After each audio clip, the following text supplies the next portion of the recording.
Hello అండి, welcome to my channel. ఈరోజు మనం సంఖ్యా వ్యవస్థలో ఒక భాగమైన ప్రధాన సంఖ్యలు, సంయుక్త సంఖ్యల గురించి తెలుసుకుందాం. ప్రధాన సంఖ్యలు ఒకటి మరియు అదే సంఖ్య మాత్రమే కారణాంకాలుగా గల సంఖ్యలు ప్రధాన సంఖ్యలు అంటారు. ఇవి అభాజ్య సంఖ్యలు, దృఢ సంఖ్యలు. అంటే వీటిని మనం ఏ విధంగానూ డివైడ్ చేయలేం. కనిష్ట ప్రధాన సంఖ్య 2, సరి ప్రధాన సంఖ్య 2, కనిష్ట బేసి ప్రధాన సంఖ్య 3. ప్రధాన సంఖ్యల అపరిమితం అని చెప్పినది ఎవరంటే యూక్లిడ్. ఇక్కడ మనకు ఒక అతని గురించి వస్తుంది, ఎరిటోస్తనీస్. 1 నుంచి 100 వరకు గల సహజ సంఖ్యల నుండి ప్రధాన సంఖ్యలను వేరు చేసే జల్లెడ పద్ధతిని కనుక్కున్న గ్రీకు గణిత మరియు భౌగోళిక శాస్త్రవేత్త ఎరిటోస్తనీస్. ఇతను లీపు సంవత్సరానికి క్యాలెండర్ కూడా తయారు చేశాడు. ఇతను భూమి చుట్టుకొలతను కనుక్కున్నాడు. తర్వాత మన భారతీయుడికి వస్తే శ్రీనివాస రామానుజన్. ప్రధాన సంఖ్యలపైన, సంఖ్యా లక్షణాలపైన ఎంతో కృషి చేసిన భారతీయ గణిత శాస్త్రవేత్త. ఇతను ఎక్కడ అంటే తమిళనాడు రాష్ట్రంలోని ఈరోడ్ జిల్లాలో 22 డిసెంబర్ 1887న జన్మించాడు. December 22 maths day. Fellow of Royals. ఇతను అనేక సంఖ్యా సిద్ధాంతాలు రూపొందించాడు. ఫెలో ఆఫ్ రాయల్ సొసైటీకి ఎంపికైన తొలి భారతీయుడు. Fellow of Trinity College, fellow of కేంబ్రిడ్జ్లకు కూడా ఎంపికయ్యాడు. ఇతని జన్మదినమైన డిసెంబర్ 22ని జాతీయ గణిత శాస్త్ర దినోత్సవంగా జరుపుకుంటారు. ఇతను 32 సంవత్సరాల అతి చిన్న వయస్సులోనే 1920 ఏప్రిల్ 26న తమిళనాడులోని కుంభకోణంలో మరణించాడు. తర్వాత వస్తే మనకి శుద్ధ సంఖ్య లేదా పరిపూర్ణ సంఖ్య. ఒక సంఖ్య యొక్క కారణాంకాల మొత్తం ఆ సంఖ్యకు రెట్టింపు అయితే దానిని శుద్ధ సంఖ్య అంటారు. ఎగ్జాంపుల్ చూడండి, ఇది చూస్తే మీకు అర్థమవుతుంది. 6 యొక్క కారణాంకాలు ఏమి? 1, 2, 3, 6. ఈ కారణాంకాలని టోటల్ చేస్తే మనకి 12 వస్తుంది. అంటే 6కి రెట్టింపు, అంటే ఇది శుద్ధ సంఖ్య. ఇలాంటి శుద్ధ సంఖ్యలు మనకి ఏవేవి ఉన్నాయంటే 6, 28, 496, 8128. తర్వాత మనకి ఇప్పుడు ప్రాబ్లమ్స్లోకి వెళ్తే, నేను ఒక కనిష్ట సంఖ్యను నన్ను 4 విభిన్న ప్రధాన సంఖ్యల లబ్దంగా రాయవచ్చు, అయినా నేనెవరిని? కనిష్టంగా ఉండే 4 విభిన్న ప్రధాన సంఖ్యల లబ్దం అన్నప్పుడు కనిష్ట అన్నారు కదండి ఇక్కడ. అందుకే మనం అన్ని ఫస్ట్ నుంచి ఉండే ప్రధాన సంఖ్యలు 4 తీసుకుంటాం. 2 into 3 into 5 into 7. Total multiply చేసేస్తే 2 3 6, 6 5 30, 37 210. ఇదేనండి ఆన్సర్. తర్వాత నెక్స్ట్ ప్రాబ్లంకి వస్తే, ఒక 2 అంకెల ప్రధాన సంఖ్య యొక్క అంకెల స్థానాలు తారుమారు చేసినప్పటికీ ప్రధాన సంఖ్య వచ్చే విధంగా 100 లోపు జతలు. ఇవి మనము మొత్తం రాసుకొని అయినా చూసుకోవచ్చు, లేదు అంటే మనకి ఒక రఫ్గా అయినా చేసుకోవచ్చు, గుర్తన్నా పెట్టుకోవచ్చు అండి. ఇవన్నీ జతలు ఉంటాయంటే 5 జతలు ఉంటాయి. ఏవేవి? 11, 11, 13, 31, 17, 71, 37, 73, 79, 97. ఇక్కడ మనం చాలా వరకు 11, 11 అనేది మర్చిపోతూ ఉంటామండి. ఎందుకంటే 11 ఒకటే కదా అనుకుంటాం, కానీ తారుమారు చేసిన 11 వస్తుంది అనేది ఎవరు గమనించుకోరు. కాబట్టి ఇది బాగా గుర్తుపెట్టుకోండి, 5 జతలు. తర్వాత నెక్స్ట్ 36ను 2 బేసి ప్రధాన సంఖ్యల మొత్తంగా వ్యవహరించగల విధానాలు. ఇప్పుడు మనం ఇక్కడ 36 నెంబర్ రాసుకొని ఫస్ట్ నుంచి చేసుకుంటూ వస్తే 2 తీసుకోండి, 2 + 34. ఇది ఇక్కడ మళ్ళీ మెయిన్ ఫస్ట్ చూడాల్సింది బేసి అన్నారండి. బేసి అనగా 2 తీసుకోం. 3 తీసుకుంటాం. 3 తీసుకుంటే 3 + 33. ఇక్కడ 33 ప్రధాన సంఖ్య కాదు కాబట్టి మైనస్. తర్వాత 5 తీసుకుంటాం. 5 తీసుకుంటే 31. ఇది ప్రధాన సంఖ్య కాబట్టి రైట్. తర్వాత 6 లేదు, 6 సరి సంఖ్య కాబట్టి 7 తీసుకుంటాం. దానికి 29. ఇది రైట్. 8 లేదు, 9 తీసుకుంటాం. 9 తీసుకుంటే ఎంత వస్తుంది? 27 వస్తుంది. 9 + 27. ఈ 27 మనకి ప్రధాన సంఖ్య కాదు కాబట్టి మైనస్. 10, 11 తీసుకుంటే ఎంత వస్తుంది మనకి? 25. ఇది కూడా కాదు. తర్వాత 13 వస్తే 23. ఇది ఓకే. తర్వాత 17 వస్తే 19. ఇంక మనం ఇక్కడికి 17, 19 వచ్చేసిందంటే మళ్ళీ రిపీట్ చేసుకున్న ఇవే వస్తాయి కానీ వేరే రావు. కాబట్టి ఎన్ని విధాలు చూడండి, 1 2 3 4. ఇక్కడ రాసాను చూడండి, 5 + 31, 7 + 29, 13 + 23, 17 + 9. నెక్స్ట్ వచ్చి 20 కంటే తక్కువైన ప్రధాన సంఖ్యల జతలలో వాటి మొత్తం 5 చేత భాగించబడేలా ఉండగల జతల సంఖ్య. ఇప్పుడు మనం ఏం చేయాలంటే 20 కంటే తక్కువ అన్నారు కదా, 20 కంటే తక్కువ ఉన్న ప్రధాన సంఖ్యలన్నీ రాద్దాం. 2 3 5 7 11 13 17 19. ఇక్కడ మనకి టోటల్ ఎంత రావాలి? 5 చే భాగించబడాలి. 5 చే భాగించబడాలి అంటే ఇక్కడ మనం చూసుకోవాల్సిన లాస్ట్లో 0 కానీ 5 కానీ రావాలి. ఇది మనం బాగా గుర్తుంటుంది కదా. ఇక్కడ ఫస్ట్ 2తో స్టార్ట్ చేసుకుందాం. 2 + 3 5 భాగించబడుతుంది కాబట్టి రాసేద్దాం. 2 + 5 రాదు, 7. 2 + 7 9 రాదు. 2 + 11 13 రాదు. 2 + 13 15 వస్తుంది, అది రాసిద్దాం. నెక్స్ట్ 2 + 17 19 రాదు. 2 + 19 21 రాదు. సో 2తో అయిపోయింది. 2తో ఎన్ని వచ్చినాయి మనకి? 2 వచ్చినాయి.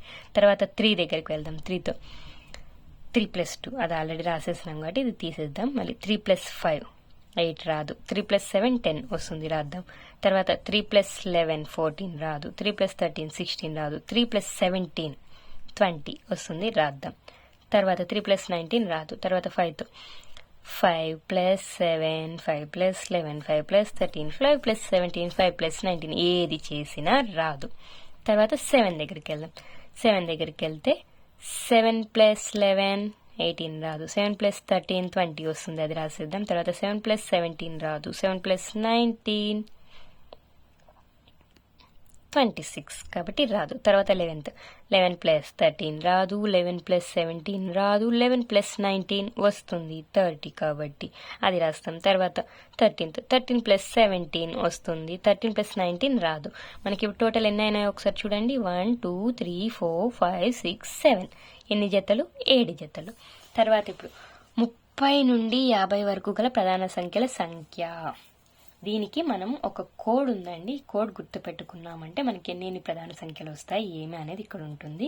మనకి మొత్తం ఎన్ని ప్రధాన సంఖ్యలు ఉంటాయి అంటే 25 ప్రధాన సంఖ్యలు ఉంటాయి. 1 నుంచి 100 వరకు గల ప్రధాన సంఖ్యల సంఖ్య 25. ఆ 25ని మనం గుర్తుపెట్టుకోవడానికి డిడి బీబీసీ బీబీసీ బిఏ. దీది బీబీసీలో బిఏ చేయాలనుకుంది అనుకుందాం. దీది అంటే అక్క కాబట్టి మనకు అట్లా గుర్తుపెట్టుకుందాం. ఇంగ్లీష్ అక్షరాలు దీది బీబీసీ బిఏ. దీది ఫస్ట్ దీది బీబీసీ అనిందండి. తర్వాత నేను బీబీసీలోనే బిఏ చేస్తాను అని అనుకుని దీది బీబీసీ బిఏ. ఇక్కడ డి అంటే 4 డి అంటే 4 బి అంటే 2 బి అంటే 2 సి అంటే 3 బి అంటే 2 బి అంటే 2 సి అంటే 3 బి అంటే 2 ఏ అంటే 1. టోటల్ 25. ఇక్కడ మనకి ఎక్కడి నుంచి ఎక్కడి వరకు అడిగారు? 30 నుంచి 50 వరకు. ఇక్కడ మనం డిడి బి 30 నుంచి 50 కాబట్టి 30. బీబీసీ బీసీ రెండు కలపాలి. 2 + 3 5 అదేనండి మనకు ఆన్సర్. నెక్స్ట్ 2 అంకెల ప్రధాన సంఖ్యలలో 2 అంకెలు ప్రధాన సంఖ్యలు అయ్యే సంఖ్యలన్నీ. ఇప్పుడు మనకి ప్రధాన సంఖ్యలన్నీ తెలుసుకోవాలా. ఫస్ట్ 2 అంకెల ప్రధాన సంఖ్యలు అన్నారు కాబట్టి మనం ఫస్ట్ మొదటి 1 అంకె ప్రధాన సంఖ్యలు ఏవే ఉన్నాయో తీసుకుంటే 2 3 5 7 ఉన్నాయి. ఇక్కడ 2 ప్రధాన సంఖ్యలే కావాలంటే వీటితో మనం అంకెలు ఫామ్ చేసుకుంటూ పోతే అయిపోతుంది. 23 ఒకటి వచ్చేసింది. 25 కాదు. 27 కాదు. ఇప్పుడు 30 32 కాదు. 35 కాదు. 37 అవుతుంది. తర్వాత 52 కాదు. 53 అవుతుంది. 57 కాదు. తర్వాత 72 కాదు. 73 అవుతుంది. 75 కాదు. అట్లా రాస్తే మనకి ఎన్ని వచ్చాయి? 23 37 53 73 నాలుగు సంఖ్య. ఇది ఇంకొకసారి నీట్గా చెప్తాను చూడండి. 2 3 5 7. ఇప్పుడు మళ్ళీ ఫస్ట్ ఇక్కడ నుంచి స్టార్ట్ చేస్తాం. 2 3 23 టిక్కేస్తాం. మళ్ళీ 2తో 2 5 25 రాదు. 2 7 27 కాదు. మళ్ళీ ఇప్పుడు 3తో స్టార్ట్ చేస్తాం. 3తో 32 రాదు. 35 రాదు. 37 వస్తుంది. తర్వాత ఇప్పుడు 5తో స్టార్ట్ చేద్దాం. 50 ఇక్కడ పైన గీస్తాను చూడండి. 52 రాదు. 53 వస్తుంది. టిక్కేస్తాం. తర్వాత 57 రాదు. తర్వాత ఇప్పుడు 7తో 72 రాదు.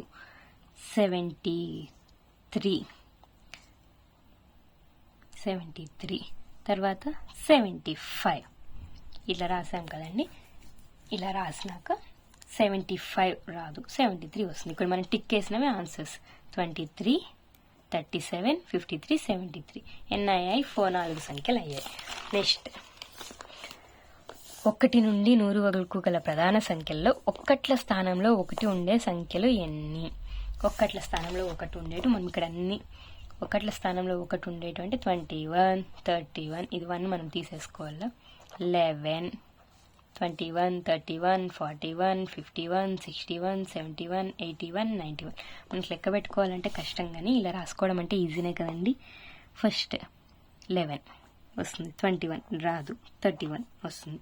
41 వస్తుంది. 51 రాదు. 61 వస్తుంది. 71 వస్తుంది. 81 రాదు. 91 రాదు. అంటే మనకి ఏ ఒకటి క్లేసినామో అవే మనకు ఆన్సర్. ప్రధాన సంఖ్యలు 11, 31, 41, 61, 71 ఎన్నైనా 5 అయినా ఇలా రాసుకుంటే మనకు గుర్తుకొస్తుందండి. తర్వాత 60 యొక్క కారణాంక వృక్షంలో ABCD విలువలు క్రమంగా. ఇక్కడ 60, ఇక్కడ 38 D ఉంది. అంటే 60/30 చేసుకుంటే 2, కాబట్టి ఆన్సర్ 2. తర్వాత ఈ 30ని మళ్ళీ ఇట్లా రెండుగా చేసి 10 చేసినారు. ఇక్కడ 10కి 30/10 3. తర్వాత ఇక్కడ BA ఇవి రెండు మనం ఎట్లయినా చేసుకోవచ్చు. 10కి మనకు ఉండేది ఒకటి 5 × 2 లేదా 2 × 5 అదేనండి ఆన్సర్.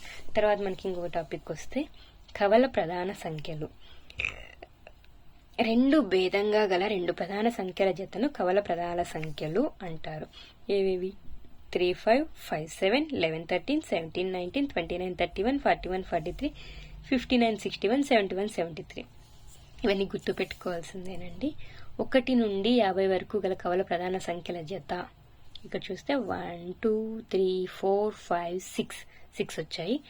50 నుండి 100 వరకు కలవెన్ని? 2. టోటల్ 8. 1 నుంచి 100 వరకు కల కవల ప్రధాన సంఖ్యల సంఖ్య 8. నెక్స్ట్ వచ్చేసరికి పరస్పర ప్రధాన సంఖ్యలు. వీటిని సాపేక్ష ప్రధాన సంఖ్యలు అంటారు, వీటిని సహప్రధాన సంఖ్యలు అంటారు. ఈ పరస్పర ప్రధాన సంఖ్యలకు ఒకసారి చదివితే 2 తప్ప మరే ఇతర ఉమ్మడి కారణాంకం లేని 2 సంఖ్యలను. ఇక్కడ చూడండి 2 సంఖ్యలను బాగా గుర్తుపెట్టుకోండి. మనం ఇక్కడ కవల ప్రధాన సంఖ్యలు వచ్చినప్పుడు 2 ప్రధాన సంఖ్యల జత అన్నాము. అదే ఇక్కడ పరస్పర ప్రధాన సంఖ్యలకు వస్తే 2 సంఖ్యలు అన్నాము. అంటే ఇక్కడ మనకు ప్రధాన సంఖ్యలే కానవసరం లేదు, ఏది ఉమ్మడి కారణాంకం లేనివి ఏవైనా కావచ్చు. ఎగ్జాంపుల్ 21, 34. ఎందుకు ఫస్ట్ ఇదే ఎందుకు రాశానంటే ఇది ప్రధాన సంఖ్య కాదు, ఇది ప్రధాన సంఖ్య కాదు. ఇక్కడ 20, 27, 3, 5, 5, 7 ఇట్లా ఎన్నైనా రాసుకోవచ్చు. ఇక్కడ మనకేమంటే కవల ప్రధాన సంఖ్యలన్నీ పరస్పర ప్రధాన సంఖ్యలు అవుతాయి. ఎందుకంటే కవల ప్రధాన సంఖ్యల్లో మనకేమి 2 భేదంగా గల ప్రధాన సంఖ్యలు ఉన్నాం. ప్రధాన సంఖ్యలు అంటేనే మనకి ఒకటి తప్ప మరే ఇతర మన కారణాంకం ఉండదు.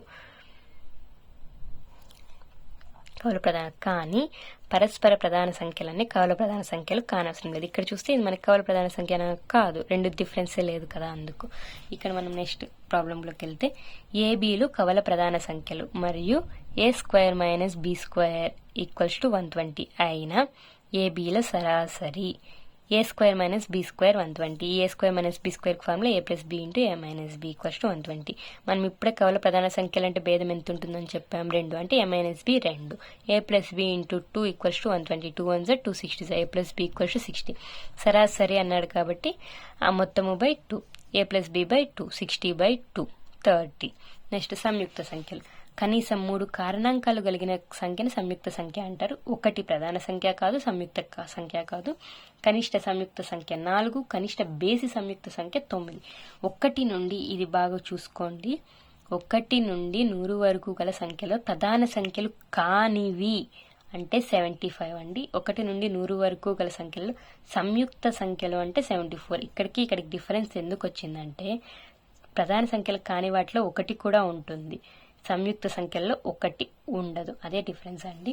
ఇక్కడ మనకి ఇంకొకటి ఉంది, అంకగణిత ప్రాథమిక సిద్ధాంతం. ప్రతి సంయుక్త సంఖ్యను ప్రధాన సంఖ్యల లబ్దంగా ఒకే ఒక విధంగా రాయవచ్చు అనేది అంకగణిత ప్రాథమిక సిద్ధాంతం. ఇదేనండి అంకగణిత ప్రాథమిక సిద్ధాంతం. ప్రతి సంయుక్త సంఖ్యను ప్రధాన సంఖ్యల లబ్దంగా ఒకే ఒక విధంగా రాయవచ్చు అనేది అంకగణిత ప్రాథమిక సిద్ధాంతం. ఇంతటితో మనకి ప్రధాన సంఖ్యలు, సంయుక్త సంఖ్యలు అనే చాప్టర్ అయిపోయింది. నెక్స్ట్ ఇంకొక వీడియోతో కలుద్దాం. Thanks for watching.